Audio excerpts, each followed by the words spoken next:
Expert et Maths, le podcast de la police scientifique.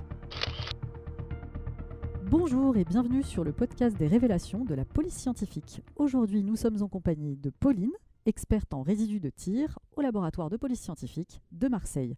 Bonjour Pauline. Bonjour. Alors, pour faire un peu plus ample connaissance, je vais vous laisser vous présenter. Alors, moi, je suis rentrée dans la police scientifique par hasard au premier concours d'ingénieur de police scientifique ouvert dans la spécialité, notamment, parce qu'il y en avait d'autres, de chimie analytique. Or, je suis ingénieure en chimie analytique, mais aussi ingénieure agronome. Et donc, je ne savais pas dans quelle voie j'allais m'orienter, ou l'une ou l'autre. Et ce concours a été l'occasion de m'orienter en chimie analytique, mais en forensique, c'est-à-dire en criminalistique.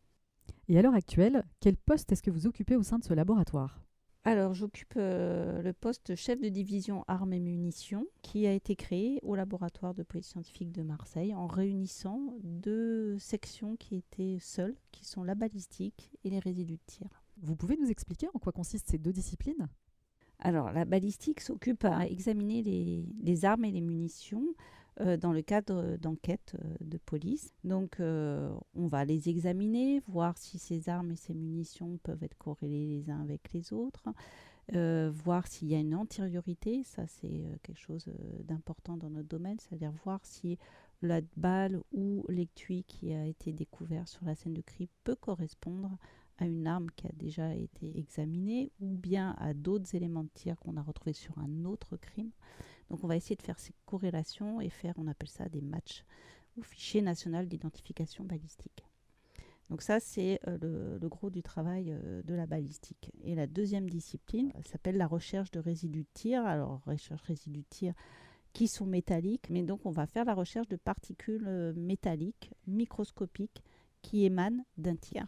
Donc microscopique, ça veut dire quoi ? Ça veut dire un millième de millimètre. On ne peut pas le voir, bien sûr, avec une loupe.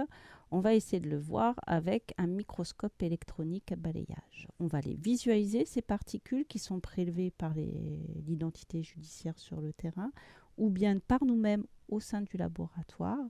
Donc on visualise ces particules et on les analyse les unes après les autres. Vous parlez de microscope électronique à balayage. Est-ce que vous pouvez nous en expliquer le principe ? Alors, la microscopie électronique à balayage, c'est une technique assez ancienne, des années 60, qui s'est développée dans tout type de discipline, que ce soit en biologie, en minéralogie, pour observer des échantillons à très fort grossissement. Maintenant, les nouveaux microscopes électroniques peuvent grossir jusqu'à 1 million de fois. On n'utilise pas cette puissance de grossissement, mais on associe la visualisation des particules au travers de cet appareil à l'analyse. D'accord, mais lorsque vous dites que ces traces ne sont pas visibles, même avec une loupe, dans ce cas, comment font les agents quand ils sont sur place pour vous fournir des prélèvements ? Voilà, alors ils prélèvent les résidus de tir, bonne question, par des tamponnoirs. Donc ce sont des petits socles en aluminium recouverts d'un adhésif et on va prélever les particules sur tous les supports susceptibles d'en avoir. Donc quand on va tirer avec une arme à feu, il y aura ces particules tout autour du tireur et même sur la victime. Donc on va essayer de faire cette recherche de façon la plus globale possible sur tous les éléments dont disposent les enquêteurs. Vous utilisez donc les tamponnoirs sur des individus, mais aussi sur des objets, sur quel type de support ? Tout type de support, ça peut être un impact sur un mur, ça peut être des vêtements. C'est même arrivé que je prélève un paillasson de porte. Donc, toute partie qui a pu être contaminée par des résidus de tir peuvent être prélevés au moyen de ces petits tamponnoirs. Vous prélevez, vous analysez ces poussières, mais l'intérêt, c'est aussi de faire le lien avec une arme. Comment pouvez-vous l'établir de façon formelle ? Des résidus de tir, il ne s'agit pas d'un seul type de particules. Donc, elles ont une composition particulière et c'est une famille de particules qu'on va rechercher avec des compositions différentes. Donc, quand on va tirer avec une arme à feu, il va y avoir à l'intérieur de l'arme énormément de particules qui vont se déposer sur les surfaces. Et c'est ce rassemblement de populations différentes de particules qui vont nous permettre de comparer avec les munitions, mais aussi avec les armes. Donc, on peut corréler un effet mémoire à des résidus de tir, une arme à des résidus de tir quand on a suffisamment de particules pour comparer. Voilà. Donc cette discipline, elle permet de mettre en lien des résidus avec une arme ou une munition. Et est-ce que vous êtes en mesure de dire à quelle distance le tir a pu avoir lieu ?